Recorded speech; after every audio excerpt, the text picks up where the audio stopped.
यौन तथा दुख भोग। ये वार्तालाप जनवरी 1974 में कैलिफोर्निया के वेनिस तट में प्रातःकालीन भ्रमण के समय सील प्रभुपाद तथा उनके कतिपय शिष्यों के मध्य हुआ। सील प्रभुपाद, यहाँ कैलिफोर्निया में तलाक की दर लगभग 50% है। आपके विचार में ऐसा क्यों है? भारत में कहावत है कि जो विवाहित है वह पछताता है और जो अविवाहित है वह भी पछताता है।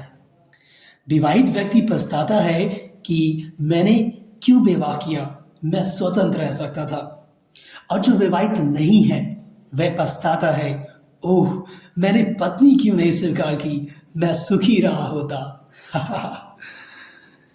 संभोग से शिशु उत्पन्न होता है और शिशु उत्पन्न होते ही कष्ट शुरू हो जाता है। शिशु को कष्ट होता है और माता पिता भी उसकी देख रेख करते हुए कष्ट पाते हैं, लेकिन फिर से उन्हें दूसरी संतान आ जाती है। इसलिए श्रीमद् भागवतम में कहा गया है, तृप्यंती नेह कृपणा बहु दुख भाषा। इस संतान को उत्पन्न करने में इतनी अधिक कठिनाई तथा मुसीबत है, लेकिन इसे जानते हुए भी मनुष्य पुनः संतान उत्पन्न करता है। इस भौतिक जगत में यौन प्रमुख सुख है। यह प्रमुख सुख है और यह अतीव गरीब भी है। यह सुख क्या है? कंडु यनेन करो योरि दुखम। ये खुजली से छुटकारा पाने के लिए दोनों हाथों को रगड़ने जैसा है। संभोग से अनेक बुरे फल उत्पन्न होते हैं, लेकिन फिर भी मनुष्य संतुष्ट नहीं होता। अब तो गर्भ निरोध के साधन, गर्भपात, अनेक साधन हैं। माया अत्यंत प्रबल है। वह कहती है, हाँ इसे करो और इसमें उलझ जाओ। इसलिए भागवत में कहा गया है, कांडु कंडु तिवन मनसिजम विसहेत धीर। जो मनुष्य धीर है वह यौन कामना की इस खुजलाहट को सहता है। जो व्यक्ति इस खुजलाहट को सह सकता है वह कई मुसीबतों से बच जाता है, किंतु जो नहीं सह पाता वह उसमें तुरंत फंस जाता है। यौन चाहे वैध हो या अवैध है कष्टप्रद। सील प्रपात, हम इधर पहली बार घूमने आए हैं। हर वस्तु भिन्न तथा नई लगती है। यह भौतिक जीवन है। कभी हम इधर घूमते हैं, कभी उधर, और सोचते हैं यह नया है। ब्रह्मांड भ्रमिते, हम कुछ ना कुछ नया खोजने के प्रयास में सारे ब्रह्मांड में घूम रहे हैं, लेकिन कुछ भी नया नहीं है, सब कुछ पुराना है। जब मनुष्य बूढ़ा हो जाता है तो सामान्यतया सोचता है, ओह यह जीवन इतना कष्टप्रद है। अतः उसे बदलकर नया शरीर अर्थात बच्चे का शरीर धारण करने की अनुमति दे दी जाती है।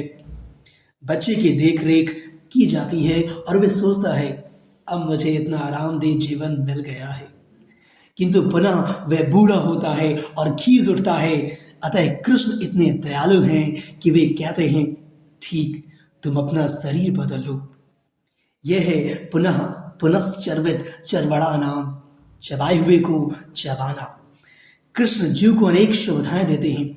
लो वृक्ष बन जाओ, लो सांप बनो, लो देवता बनो, लो राजा बनो, मोची बनो, स्वर्ग जाओ, नरक जाओ। अनेक वैविध्यपूर्ण जीव योनियां हैं, लेकिन इन सबों में जीव इसी भौतिक जगत में ठूसा रहता है। वह स्वतंत्रता की ताक में रहता है, किंतु उसे यह ज्ञान नहीं रहता कि स्वतंत्रता एकमात्र कृष्ण की शरण में मिल सकती है। इसे वह अपनाएगा नहीं।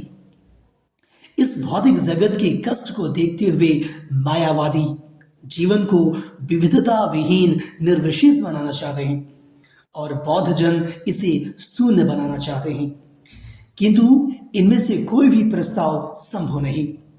आप कुछ काल तक विविधता रहित रह सकते हैं, लेकिन पुनः आप परिवर्तन चाहेंगे। बड़े बड़े सन्यासी ब्रह्म जगत सत्यम जगन मिथ्या, ब्रह्म सत्य है, यह जगत झूठा है का इतना प्रचार करते हैं, किंतु वे पुनः राजनीतिक तथा सामाजिक कार्य करने के लिए ब्रह्म से बहुत नीचे चले आते हैं। वे दीर्घकाल तक ब्रह्म में नहीं रह सकते। अतएव उन्हें ये भौतिक विविधता स्वीकार करनी पड़ती है, क्योंकि विविधता ही भोग की जननी है। इसलिए हमारा प्रस्ताव यह है, असली विविधता कृष्ण भावनामृत को प्राप्त होइए, तभी आपका जीवन सफल होगा। अधिकांश लोग इस जीवन में इतना अधिक आनंद लेने का प्रयास कर रहे हैं कि वे अगले जीवन के विषय में सोचते तक नहीं। वे नहीं जानते कि अगला जीवन क्या होगा, इसलिए वे इसे शून्य बना देते हैं। वे कहते हैं कि अगला जीवन होता ही नहीं और इस तरह वे संतुष्ट रहते हैं। जब खरगोश कोई खतरा देखता है तो वे आंखें मूंद लेता है और सोचता है कि अब कोई खतरा नहीं है। ये मूड उसी तरह है, ये निपट अज्ञान है। एक प्रकार का दर्शन है जो एस्टोइकवाद कहलाता है, जिसके अनुसार ये जीवन कष्ट के लिए है।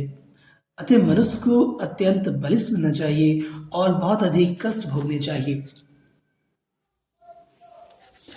तो उनका विचार है कि जो बिना किसी विरोध के कष्ट सह सकता है वह उच्च कोटि का व्यक्ति है।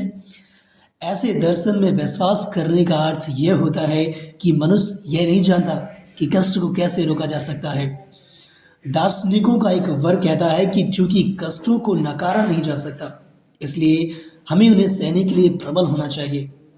दूसरे वर्ग के दार्शनिक कहते हैं कि चूंकि जीवन कष्टमय है, अतः हमें जीवन को शून्य कर देना चाहिए।